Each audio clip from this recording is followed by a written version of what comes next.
माता दी। आज विनायक चतुर्थी पर आइए सुनते हैं चौथ माता की यह कहानी। चौथ माता की कहानी चौथ व्रत के समय कहीं वह सुनी जाती है। इसके बाद गणेश जी की कहानी सुनी जाती है। एक नगर में एक बूढ़ी माँ रहती थी। वह अपने बेटे की सलामती के लिए 12 महीनों की चौथ का व्रत करती थी। हर चौथ को पसारी से थोड़ा सा गुड़ और घी लाकर 4 लड्डू बनाती, एक बेटे को देती, एक से पूजा करती, एक हथकार के लिए निकालती और एक चाँद उगने पर खुद खा लेती थी। एक बार उनका बेटा ताई से मिलने गया। ताई ने बैसाखी चौथ का व्रत रखा था। ताई से पूछा, माँ तो 12 चौथ करती है। ताई बोली, तेरी माँ तेरी कमाई से तरमाल खाने के लिए 12 चौथ करती है। तू परदेश जाए तो वह एक भी चौथ नहीं करेगी। लड़के को लगा ताई सच कह रही है। घर आकर माँ से कहा, मैं परदेश जा रहा हूँ, यहाँ तू मेरी कमाई खाने पीने में ही उड़ा देती है। माँ ने समझाकर रोकना चाहा पर बेटा नहीं माना। माँ ने उसे साथ ले जाने के लिए चौथ माता की आँखें दिए और कहा, मुसीबत में आए तो आँखें तेरी मदद करेंगी। वह आँखें लेकर चला गया।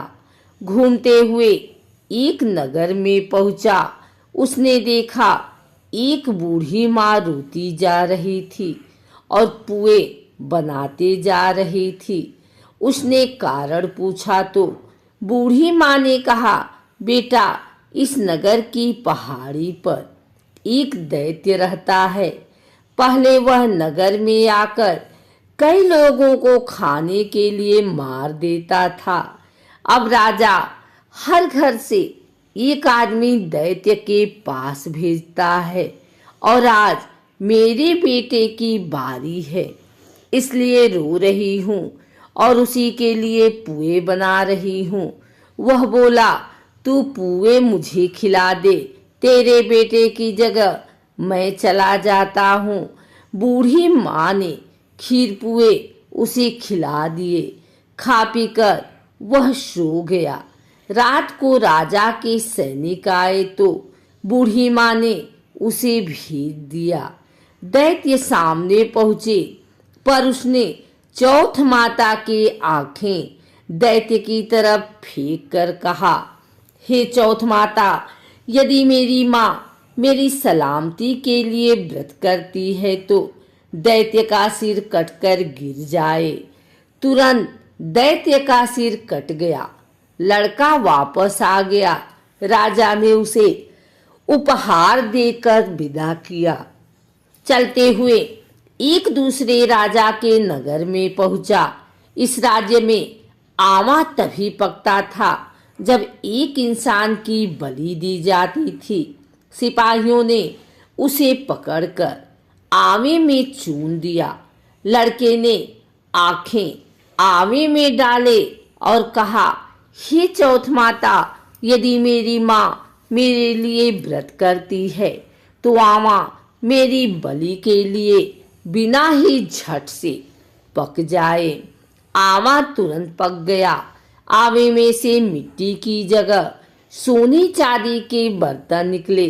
अंदर से लड़का बोला, बर्तन धीरे धीरे निकालना, मुझे लग न जाए। राजा ने उसे निकलवाया और पूछा, इस आवे से तुम बच कैसे गए? लड़के ने बताया कि उसकी माँ चौथ माता का व्रत करती है। व्रत के कारण ही वह बच पाया। राजा को विश्वास नहीं हुआ। उसने एक चांदी की सुराही मंगवाई और कहा कि सुराही की नली से निकल कर दिखाओ, तभी मुझे विश्वास होगा।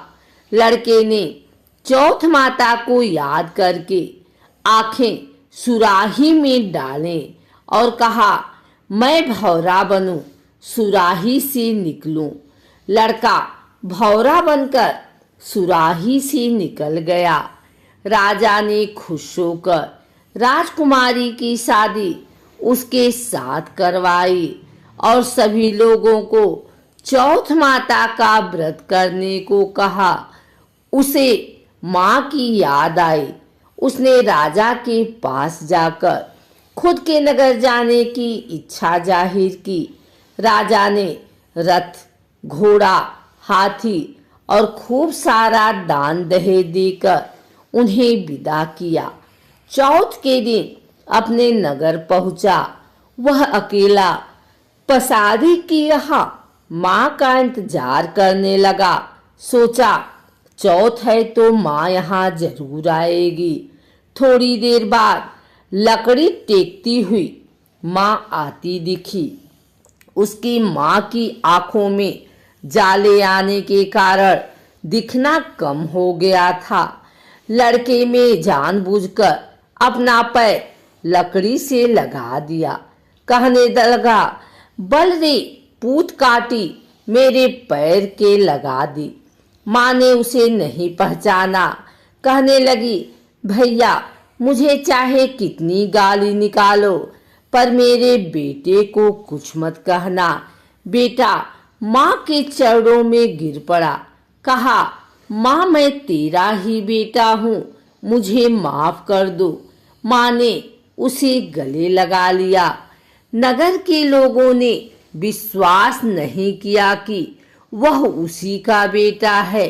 बूढ़ी माँ ने चौथ माता को याद करके कहा, हे चौथ माता, यदि मैं अपने बेटे के लिए व्रत करती हूँ तो मेरे स्तन में दूध भर जाए और उसकी धार मेरे बेटे के मुंह में गिरे। माँ के स्तन से दूध की धार निकलकर बेटे के मुंह में गिरने लगी। लोग चौथ माता की जय जयकार करने लगे। उस नगर के सभी लोग चौथ माता का व्रत करने लगे। हे चौथ माता, जैसी बूढ़ी माँ को उसके बेटे की सहायता की, वैसे हमारी भी करना। कहानी कहने वालों की, सुनने वाले की, हुंकारे भरने वाले पर कृपा करना। बोलो चौथ माता की जय।